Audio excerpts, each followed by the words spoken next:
श्री अनंत विभूषित श्री सदगुरु चरण कमल, जगत की अधिष्ठात्री देवी माँ जगदम्बा, सूक्ष्म जगत में विराजमान देवगण, दृश्य अदृश्य रूप में विराजमान संत समाज, माताएं बहनें तथा लाडली बेटियां, युवान भाई, मेरे पूज्य बुजुर्ग और भी ज्ञात अज्ञात समस्त श्रोता समाज, सभी भक्ति यूट्यूब चैनल के माध्यम से जुड़े हुए सभी श्रोतागण, सभी को भगवत भाव से व्यासपीठ की ओर से राम राम, जय श्री राधे, श्री शिवाय नमस्तुभ्यं।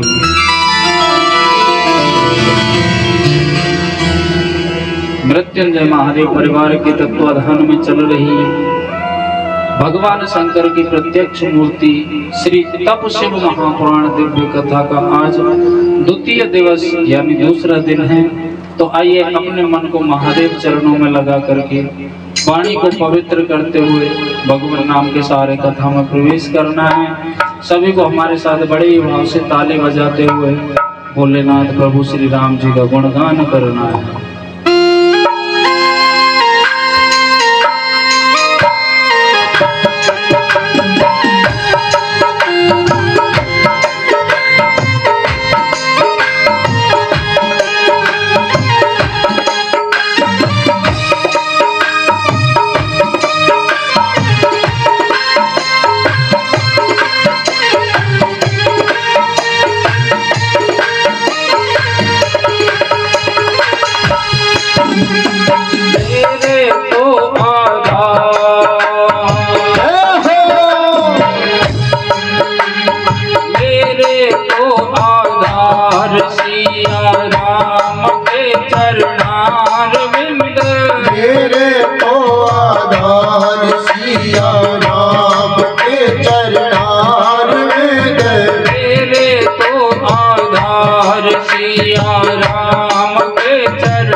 हमारे साथ में गाना है बड़े भाव से और उच्च स्वर में।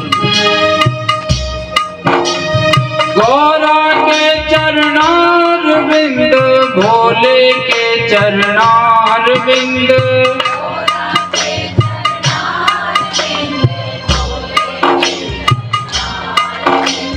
गौरा के चरणार बिंद, भोले के चरणार बिंद,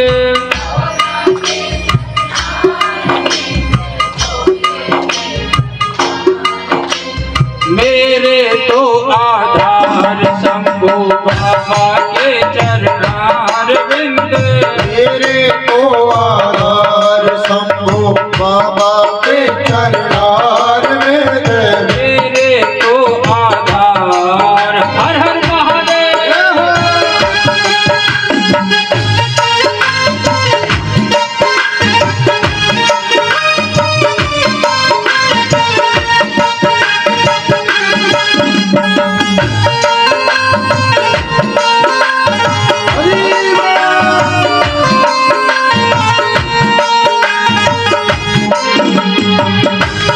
भोले बाबा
श्री शिवाय नमस्तुभ्यं श्री शिवाय नमस्तुभ्यं श्री शिवाय नमस्तुभ्यं श्री शिवाय नमस्तुभ्यं श्री शिवाय नमस्तुभ्यं श्री शिवाय नमस्तुभ्यं आत्म शांति बल देने वाला श्री शिवाय नमस्तुभ्यं आत्म शांति बल देने वाला श्री शिवाय नमस्तुभ्यं तन मन पावन करने वाला श्री शिवाय नमस्तुभ्यं तन मन पावन करने वाला श्री शिवाय नमस्तुभ्यं सबके संकट हरने वाला श्री शिवाय नमस्तुभ्यं सबके संकट हरने वाला श्री शिवाय नमस्तुभ्यं मोक्ष मुक्त को देने वाला श्री शिवाय नमस्तुभ्यं श्री शिवाय नमस्तुभ्यं श्री शिवाय श्री शिवाय नमस्तुभ्यं श्री शिवाय नमस्तुभ्यं श्री शिवाय नमस्तुभ्यं श्री शिवाय श्री शिवाय नमस्तुभ्यं श्री शिवाय नमस्तुभ्यं आप सभी को बोलना है श्री शिवाय नमस्तुभ्यम और उच्च स्वर में बोलना है थोड़ा 50-50 100 ग्राम बढ़ा के आनंद मिलेगा चारों वेद पुराण भी बोले चारों वेद पुराण भी बोले गंगा यमुना छिपुरा बोले गंगा यमुना छिपुरा बोले मुरलीधर की मुरली बोले मुरलीधर की मुरली बोले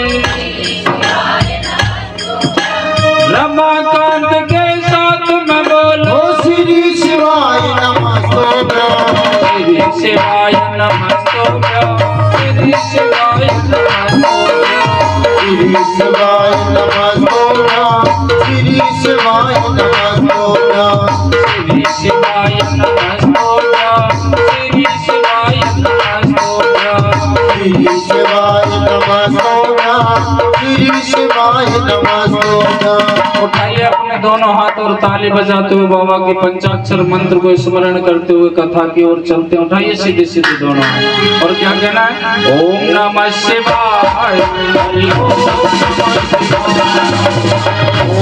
नमः शिवाय हरि ओम नमः शिवाय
हरि ओम नमः शिवाय।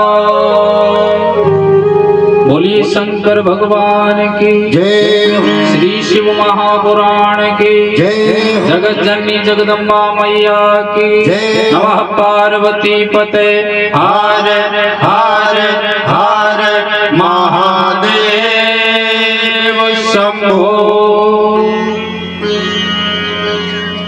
आज आपकी कॉलोनी में कथा को चलते चलते तीसरा दिन है। आई हो मुंह क्यों बिगाड़ रहे हो? अच्छा दूसरा दिन है का? अल्लाह दूसरा दिन बता रहे हैं तो पक्की बात है दूसरा दिन है। किस किस को पक्का यकीन है कि आज दूसरा दिन है? अच्छा फिर तो ये भी पता होगा कल कथा को कहाँ विराम दिया गया था। जब दूसरा दिन है मान लिया तुम्हारी, अब बताओ बताओ कहीं होगा पंडितानी है?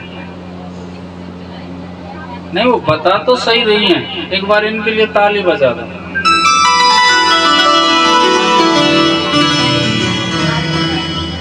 कल की कथा वो बता रही हूँ पंडितानी चंचला देवी के ऊपर, जो महात्म्य के अंतर्गत थी।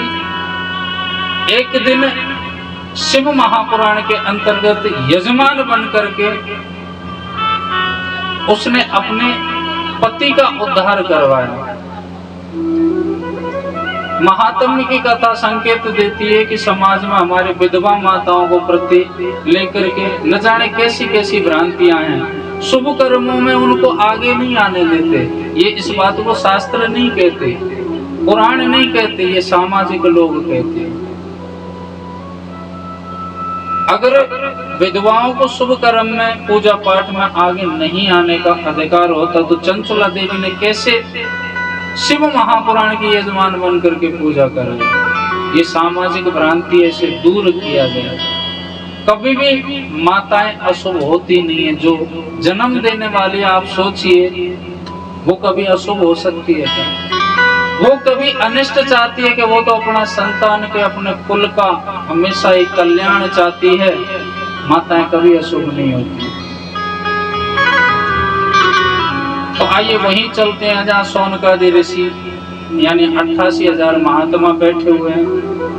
उनके मध्य में सूत जी महाराज उनके प्रश्नों का उत्तर देते हैं। जो शिव महापुराण पर चर्चा हो रही है, सोनकादि ऋषियों ने कहा प्रभु ये बताओ हमारे जितने भी देवी देवता हैं सनातन संस्कृति में, हमारे सनातन संस्कृति में जितने भी देवता हैं सबकी मूर्तियां होती हैं। कान, आंख, नाक, मुंह सब बना होता है, हाथ पैर। लेकिन मेरे देवाली देव महादेव की इस लिंगायत आकृति के रूप में पूजा क्यों होती है?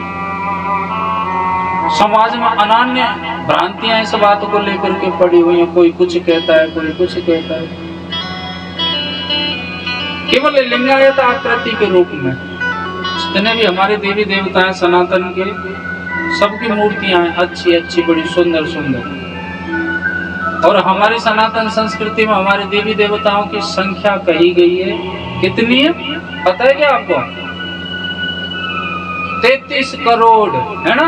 हाँ, किस किस को पता है कि 33 करोड़ है? देख लो एक आधे ऊपर नीचे हो जाए तो।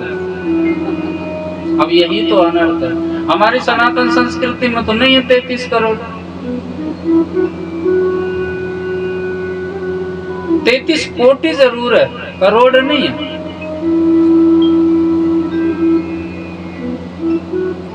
अब कारण क्या होता है?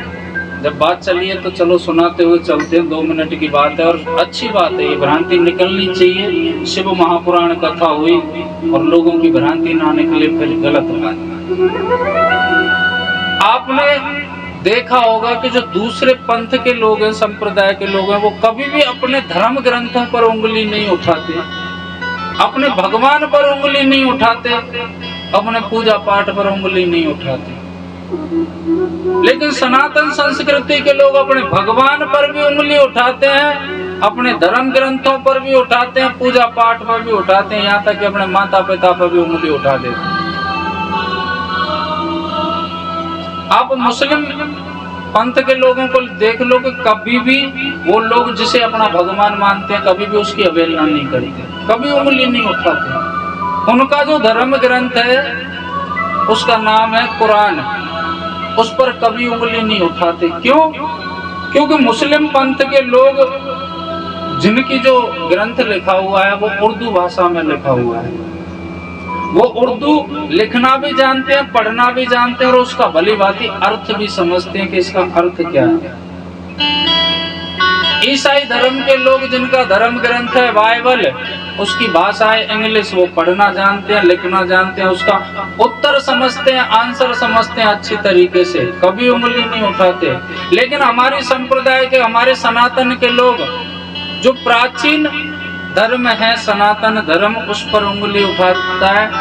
हमारे जितने भी धर्म ग्रंथ हैं वो सब संस्कृत भाषा में लिखे हुए हैं, एक रामचरितमानस अवधी भाषा में लिखी हुई है। अब हम कितने संस्कृत पढ़ते हैं और अपने बच्चों को कितना पढ़ाते हैं, कभी गौर किया इस बात पर? खुद पढ़ते नहीं है, दूसरे लोग उल्टा सीधा उसका अर्थ करके और बता देते हैं, फिर उसको सही मानते हैं और उंगली उठाते हैं। स्वयं तो कभी पढ़ते नहीं है। हमारी सनातन संस्कृति में कोटि शब्द है और उसे तोड़ मरोड़ करके अंग्रेज लोगों ने उसको कोटि को करोड़ कर दिया, जबकि कोटि का मतलब होता है विशेष प्रकार। ये 33 है। एक जगह कथा चल रही तो एक महानुभाव बीच कथा में खड़े हो गए, बोले महाराज जी आप तो कहते हो कि राम के यहाँ शरण में कोई पहुंचता है उनका काम निस्वार्थ भाव से हनुमान जी कर देते हैं। तो भैया बिना पैसे के तो राम के भी जमाने में काम नहीं होता था, वहां भी पैसा देना पड़ता था, धन देना पड़ता काम के बदले। मैंने कहा महाना आपने भगवान कहाँ पढ़ लिया? बोले हनुमान चालीसा में चौपाई आ रही है, हनुमान चालीसा चीख चीख करके कहता है कि बिना रिश्वत के तो काम ही नहीं है राम के जमाने में भी। मैंने कहा कौन सी चौपाई है जरा सुनाओगे? जब वो सुना रहे थे बोले राम द्वारे तुम रखवारे होत न आज्ञा बिन पैसारे। हमने कहा प्रभु आपके चरण कहाँ है? उस जो पैसारे शब्द है उसका अर्थ है समर्पण। बिना समर्पण के कुछ भी सुलभ नहीं। और भाई साहब कह रहे हैं बिन पैसारे, दिमाग पर जोर दिया नहीं, जैसा है वैसा का वैसा ही टेक दिया, फिर उंगली उठाते हैं। सनातन संस्कृति में हमारे देवी देवता कोटि हैं, करोड़ नहीं है। कोटि का मतलब है विशेष प्रकार, जिसमें 12 आदित्य, 8 वसु, कितने हुए? 20, 11 रुद्र, 31 और 2 अश्विनी कुमारों को लेकर के 33 प्रकार के विशेष प्रकार के देवी देवता बताए गए हैं। ये तो पूजनीय जो उनकी शाखा है उनके द्वारा है। फिर भी आप गिनोगे तो 50,000 नहीं बैठेंगे, करोड़ों की तो बात ही छोड़ो। कभी भी अर्थ का अनर्थ नहीं करना चाहिए। आज सूत जी महाराज बड़े सुंदर शब्दों में उनका प्रश्न सुना है कि हमारे जितने भी देवी देवता हैं सबकी बड़ी सुंदर सुंदर मूर्तियां बनी हुई हैं, जिसमें हाथ, पैर, कान, आंख, नाक, मुंह सब बना हुआ है। लेकिन हमारे देवादिदेव महादेव जिनको देवों का देव कहा गया है, वो एक लिंगायत आकृति के रूप में पूजे जाते हैं। कारण क्या है? सूत जी महाराज ने बड़ा सुंदर जवाब दिया कि इस जगत चराचर में कुछ नहीं था पहले, जिसे हम परम ब्रह्म कहते हैं, ज्योति स्वरूप हैं, निराकार हैं, जिनका कोई आकार नहीं। उनसे सदाशिव की उत्पत्ति हुई और उनको आदेश कर दिया कि आप सृष्टि का निर्माण करें। समझने की बात है। अब सदाशिव कहते हैं कि मैं क्या कर सकता हूँ, अपने हृदय से एक 4 भुजाधारी दिव्य देव प्रकट किया। उनको ये कह दी कि आप सृष्टि का निर्माण करें। तो इस जगत चराचर में वो आए तो यहाँ कुछ नहीं था, अंधेरा ही अंधेरा, कुछ भी नहीं था, ये पृथ्वी भी नहीं थी। तो उन्होंने पहले तो अपने रहने की व्यवस्था बनाई, जल ही जल कर दिया चारों ओर। अब जल में कैसे वो व्यवस्था बना सकते हैं? घर भी जरूरी होता है, लेकिन उन्होंने अपना घर नहीं बनाया, रहने की व्यवस्था क्या, अपनी सैया बना ली। हाँ, बड़ा बढ़िया डबल बेड जो तैरता हुआ। और उस पर विराजमान हो गए साहब। जल का पर्यायवाची होता है नार, और घर को कहा जाता है अयन। इन दोनों को मिलाकर के वो नारायण नाम से विख्यात हुए और उनके अनन्य नाम है। एक दिन वो सैया पर लेटे हुए थे, न जाने क्या विचार कर रहे थे कि उनकी नाभि से कमल का पुष्प निकलता है। अब उस पुष्प पर जो दिव्य देव बैठा हुआ था उसके 5 मुख थे। तो कहते नारायण अपनी शेष सैया पर लेटे हुए थे, नाभि से कमल का पुष्प निकला और उस पर 5 मुख वाला दिव्य देव प्रकट हुआ, बैठा हुआ। उसके 5 मुख थे, चारों दिशाओं में था एक एक, और एक था ऊपर की ओर। अब उसने क्या किया, पहले तो कुछ सोच रहा था, लेकिन न जाने क्या मन में आया, वो उस कमल की जो तंतु होती है ना हरी हरी सी, उसमें प्रवेश कर गया। अनन्य संतों का मत है कि शायद वो ये जानने की कोशिश कर रहा था कि मैं कौन हूँ और मैं कहाँ से आया हूँ, मेरा जन्मदाता कौन है। और सही बात है, अपनी वंशावली अपने बारे में पूरा जानना चाहिए, अपने बच्चों को बताना चाहिए। आज हम सबसे बड़ी कमी करते हैं कि अपने बच्चों को अपने परिवार के वंश के बारे में नहीं बताते। आजकल देखा होगा बालकों को कि अगर बाबा उनके सामने दादाजी जीवित है तो शायद उनको नाम पता होगा उनका, बल्कि पिताजी के बाबा का भी नाम पता नहीं होगा क्या है, क्योंकि हम बताते ही नहीं है। बिल्कुल बताना चाहिए, क्योंकि नहीं तो ये आज जो समय में हो रहा है वो आगे जाकर के आपकी संतानें कहने लगेंगी कि हमने तो अपने बाबा को देखा ही नहीं है, अपने वंश के बाबा को उनको देखा ही नहीं है। भैया वो तो काल्पनिक हैं, जैसे आज प्रभु श्री राम के बारे में लोग कहते हैं कि वो तो काल्पनिक हैं। अगर अपने वंश को जीवित रखना है, मैं तो जीवित रखना ही कहूंगा इसको, वंशावली को अगर बताना है, आगे लेकर के चलना है, तो अपने बच्चों को जरूर बताया करो कि आपके बाबा का ये नाम है, मेरे बाबा का ये नाम है, हमारे बाबा के बाबा का ये नाम है। नहीं आगे जाकर के काल्पनिक कहलाओगे। आज वो पुरुष कहते उस कमल की तंतु में प्रवेश कर जाता है, अनन्य वर्ष तक भटकता रहा, लेकिन वहां तक नहीं पहुंचा जहां से कमल का पुष्प निकल रहा था। बेचारा हताश होकर के लौट गया। उसको आवाज सुनाई दी, तप के प्रभाव से आप सृष्टि का निर्माण करो और आप जगत पिता कहलाओगे। ठीक है, वो परमेश्वर का आदेश मान करके वो दिव्य देव लग जाता है। पहले तो इस जल में व्यवस्था की, आधार बनाया जिसे आज हम पृथ्वी कहते हैं, फिर धीरे धीरे इस पर जीव बनाना उन्होंने प्रारंभ किया। अब एक दिन की बात की है, जो 5 मुख वाला दिव्य देव था वो भटकता हुआ, भ्रमण करता हुआ वहीं पहुंच गया जहां नारायण अपनी शेष सैया पर लेटे हुए।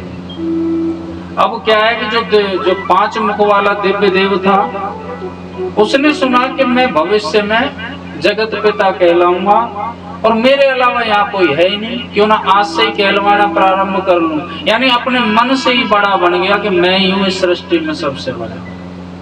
और जो अपने मन से बड़ा बनता है ना, वो जीवन में कदम कदम पर अपना अपमान महसूस करता है। आपने लोगों को देखा होगा, गलती से 2-4 पैसा क्या इकट्ठा हो जाए, वो अपने आप को बड़ा समझने लग जाता है। फिर वो ये सोचता है कि ये पूरी दुनिया मेरे सामने झुके, मुझे जब भी देखे तो प्रणाम करे।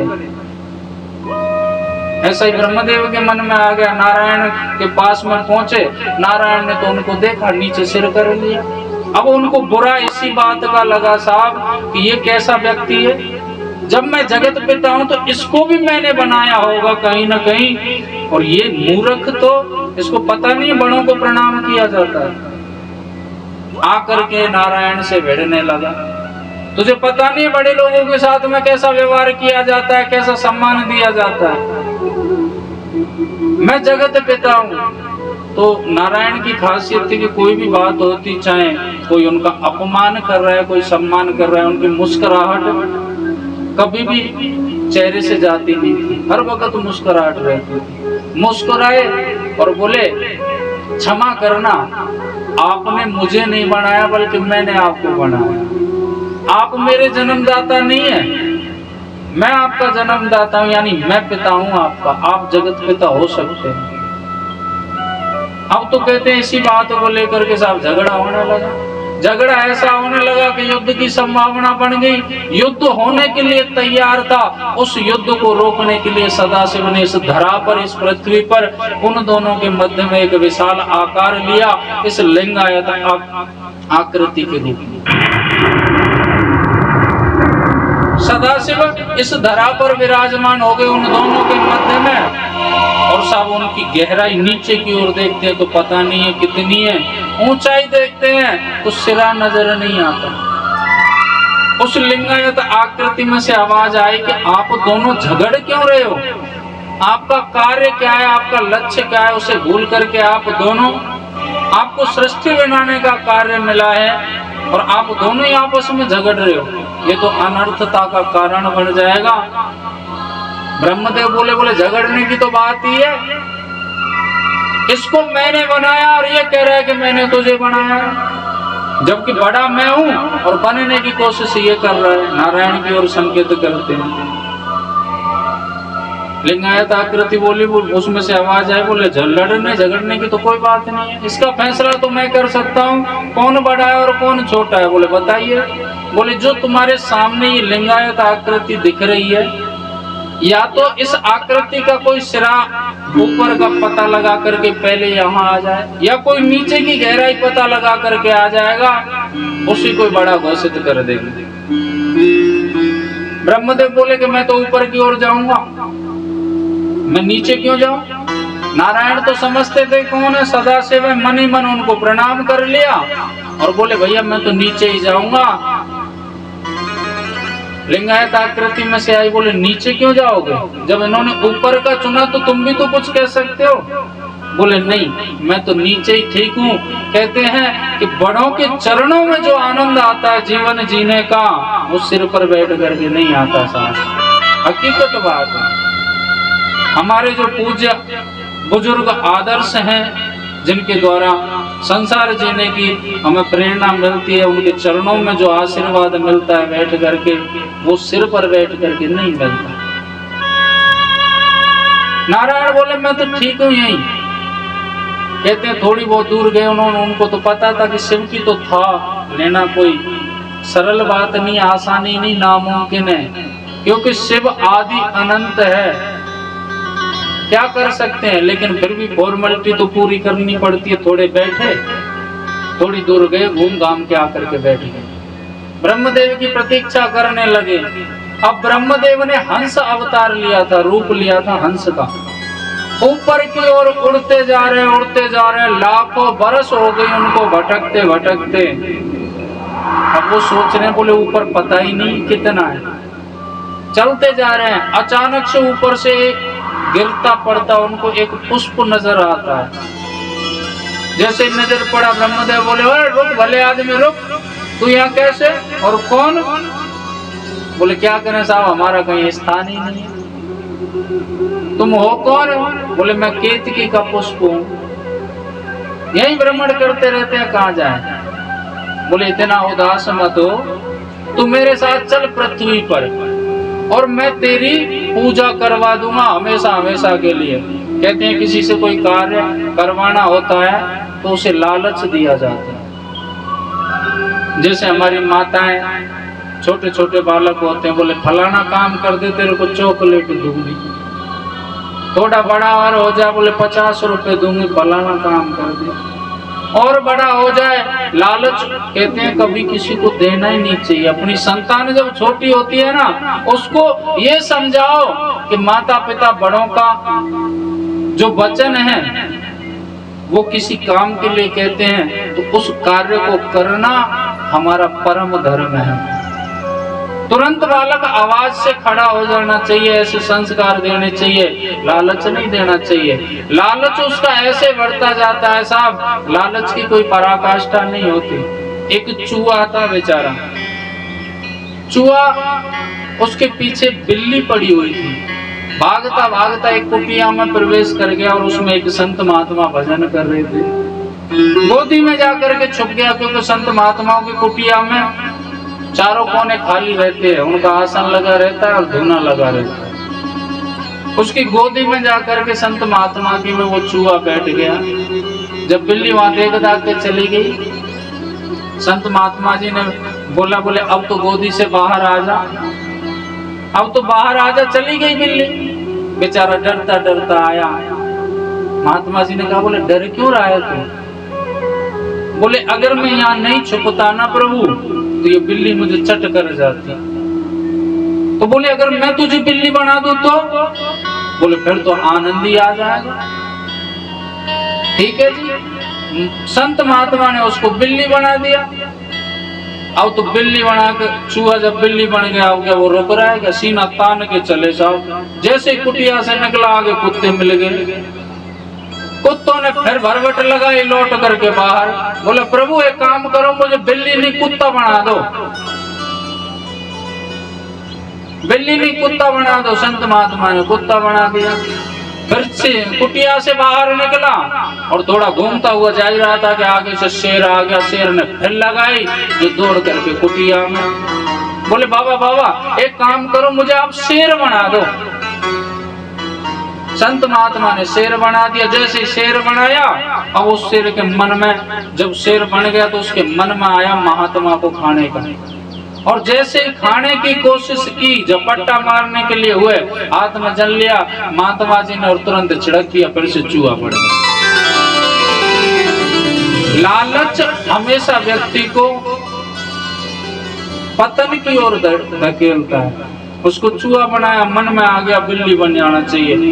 बिल्ली बन करके जब कुत्ते से सामना हुआ, बोले अब कुत्ता बन जाना चाहिए, शेर बन जाना चाहिए। और कहते हैं उसकी जब बालक की ख्वाहिशें पूरी होती जाती है ना, तो जाकर के जब बुढ़ापे में उसका विवाह हो लेता है और माता पिता पहुंच जाते बुढ़ापे में, घर से धक्का लगा देता है, जाओ हमारा कोई संबंध नहीं, आपने हमारे लिए किया ही क्या है।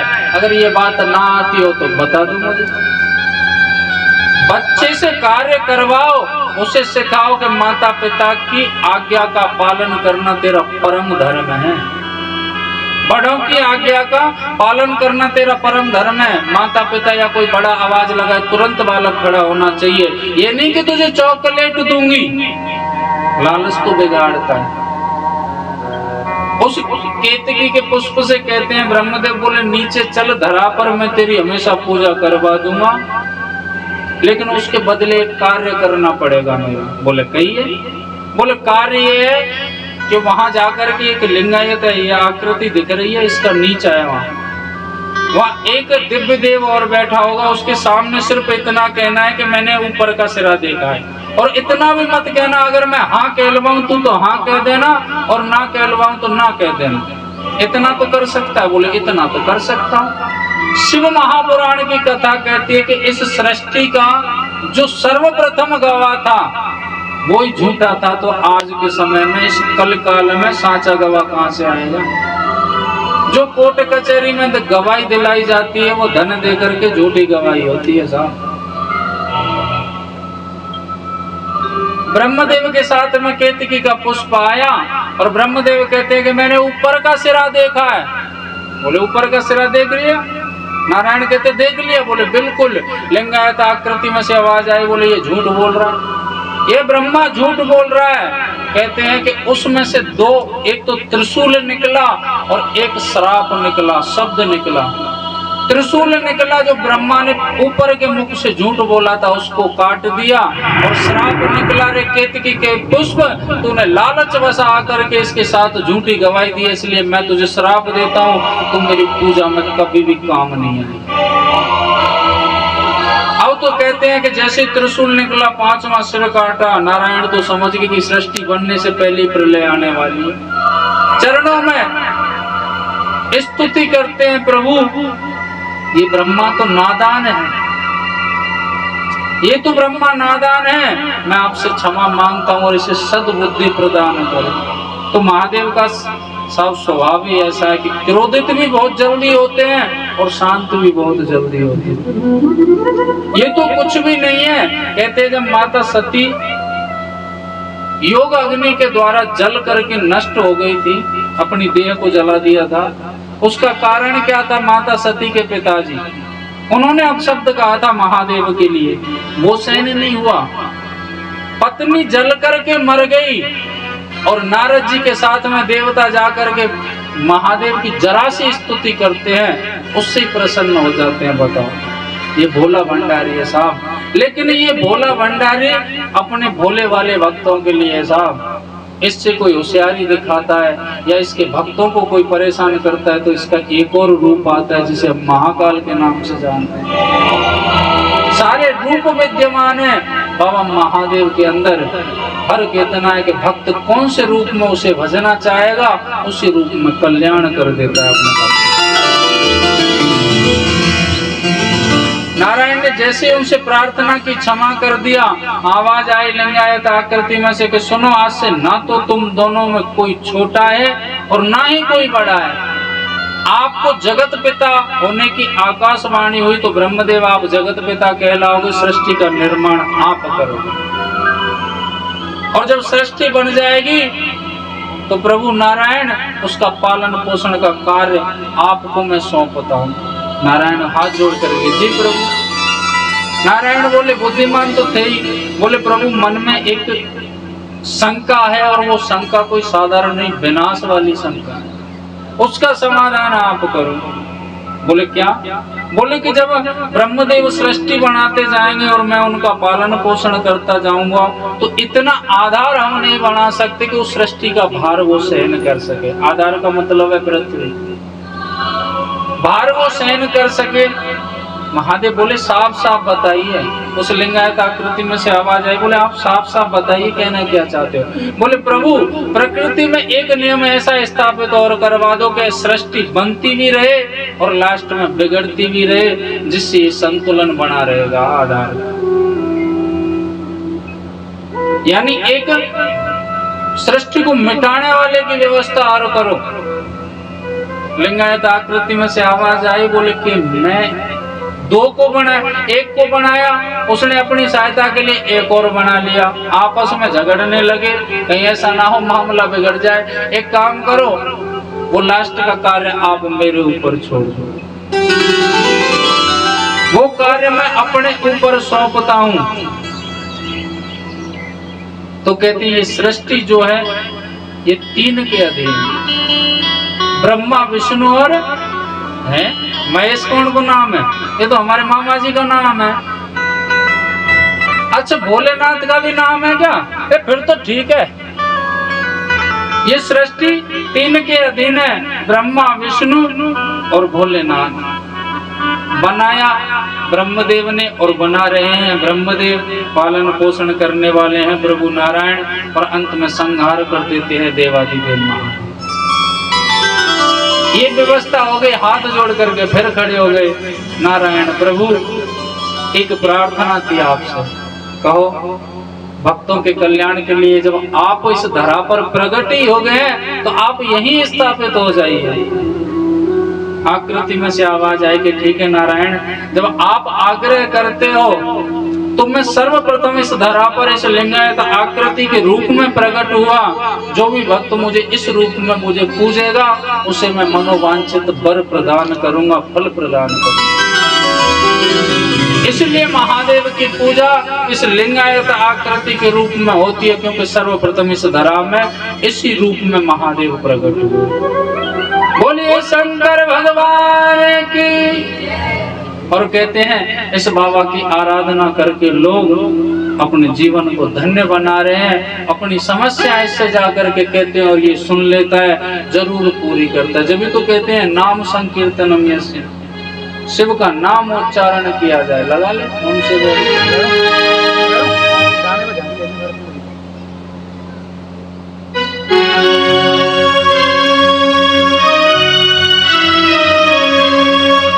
ओम शिव ओम शिव ओम शिव ओम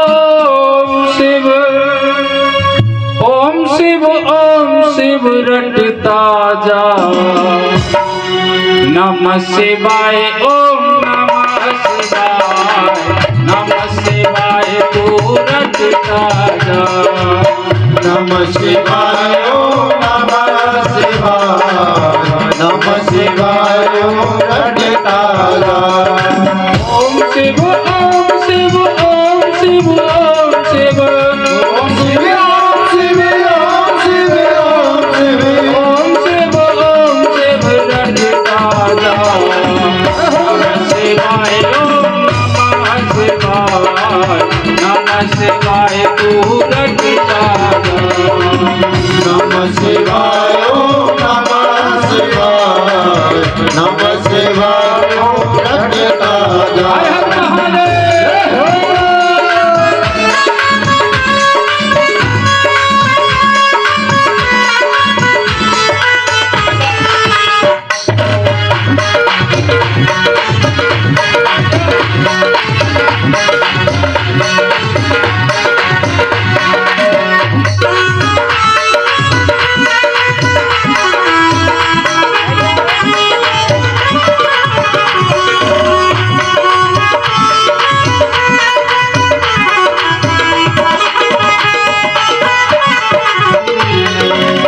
शिव शंकर कैलाशपति है, अंग भभूति रमाते हैं।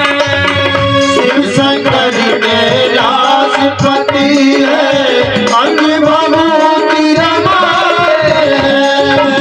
शिव शंकर कैलाशपति है, अंग भभूति रमाते हैं। शिव शंकर कैलाशपति है, अंग भभूति रमाते हैं। जटाजूट में गंग विराजे, जटाजूट में गंग विराजे। गंगाधर को नमः शिवाय ओम नमः शिवाय, नमः शिवाय तू रटता जा। नमः शिवाय ओम नमः शिवाय, नमः शिवाय ओम रटता जा। ओम शिव ओम शिव ओम शिव ओम शिव ओम शिव ओम शिव ओम शिव ओम शिव। ओम शिव रटता जा। नमः शिवाय ओम नमः शिवाय, नमः शिवाय तू रटता जा। नमः शिवाय ओम नमः शिवाय, नमः शिवाय ओम रटता जा। भजन किस किस को अच्छा लग रहा है? अच्छा सबको। और अच्छा किसको नहीं लग रहा? अच्छा एक दो जन है, कोई बात नहीं, ऐसा तो होता है। भजन अच्छा लगता है तो ताली बजाते हैं और गाते हैं, मन करे तो नाचते भी, क्योंकि संगीत की तीन धाराएं होती हैं, गायन वादन और नृत्य। तो बिल्कुल भी नहीं शर्माना चाहिए। और जब मैं हर हर महादेव कह करके हाथ उठा के ताली बजाऊं तो हाथ उठा करके बजानी चाहिए। ताली बजाने के दो फायदे बताए थे मैंने कल, है ना। पहला फायदा होता है हमारे आसपास में जो मक्खी मच्छर भटक रही है चपेट में आ जाने से समाप्त हो जाते हैं। दूसरा फायदा कि हाथ में दुर्भाग्य की रेखाएं होती हैं वो भगवान के भजन में ताली बजाने से ठीक हो जाती है। हाथ उठाने के भी दो फायदे होते हैं, पहले सुन लो, हाँ जरूरी है। हाथ उठाने के दो फायदे कहते हैं, जो मनुष्य के पाप की गठरी होती है वो होती है सिर, है ना। जब कीर्तन की स्वर लहरी चलती है तो पाप उतर उतर करके भागते हैं। पाप और चोर का एक जैसा स्वभाव होता है। चोर के पीछे अगर पुलिस पड़ी हो तो चोर ज्यादा लंबा नहीं भागता, पास में अंधेरा देखता है छुपने के लिए और छुप जाता है। ऐसे जब पाप उतर उतर के भागते हैं कीर्तन की स्वर लहरी सुन करके, तो वो भागेंगे तो कहाँ तक साउंड लग रहे हैं। अब छुपने की जगह देखते हैं तो बगल में मिल जाती है, यहाँ घुस जाते हैं, है ना। और दूसरा मंतव्य कहते हैं, जब द्रौपदी का चीर हरण हो रहा था तो कहते द्रौपदी ने अपने सगे संबंधी सबको पुकार लिया था। सबसे बड़े उसमें थे भीष्म पितामह उस सभा में। उनसे कहा कि बाबा मेरी इस दुष्ट दुशासन से मेरी रक्षा करो। ये दुर्योधन की भी बुद्धि विकृत बन गई, मेरी रक्षा करो। तो कहते हैं उन्होंने साथ नहीं दिया, अपनी नजर नीचे कर दी। जब कहते हैं संसार से भरोसा उठ गया, अपने दोनों पल्लू छोड़ करके और दोनों हाथ ऊपर कर दिए और किसको पुकारा? अब के लाज बदल रे कन्हैया, अब के लाज बदल रे कन्हैया, अब के लाज बदल रे कन्हैया, मेरे कोई ना संग मोहे कर रहे संग मेरे सावरिया सावरिया। अब के लाज बदल रे कन्हैया, अब के लाज। कहते कन्हैया आए, मीठो मीठो चलवा दो बाबू। कन्हैया आए और कहते चीर बना दिया, रक्षा कर दी। अब द्रौपदी जैसी तो बात कथा में है ना। आप यही प्रार्थना कर लो कि हे भोलेनाथ हम तो आगे तेरी कथा में, घर का ध्यान रखना, दरवाजा खुला रहना जाए, भाऊ सोना जाए, कुत्ता घुसना जाए। और भैंस गौ माता में रखने वाली माताएं होती हैं, वो भी ये प्रार्थना कर ले कि हे भोलेनाथ हम तो आगे तेरी कथा में, घर का ध्यान रखना, भाऊ सोना जाए, दरवाजा खुला रहना जाए, कुत्ता घुसना जाए और पड्डा खुलना जाए, जो भैंस चुकाना जाए। हर हर महादेव।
नमः शिवाय तू रखना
करो सीधे सीधे। और क्या कहना, सीधे सीधे करो। जिनके पर्सनल हाथ है ना वो सीधे उठा लो, किराए पे लेके आए तो देखो दूसरे की चीज के लिए तो नहीं कह सकते। और ताली बजाते और क्या कहना, ओम शिव नमः शिवाय, ओम नमः शिवाय, नमः शिवाय ओम नमः शिवाय, नमः शिवाय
ओम शिव, ओम शिव, ओम शिव, ओम शिव, ओम शिव, ओम शिव रटता जा।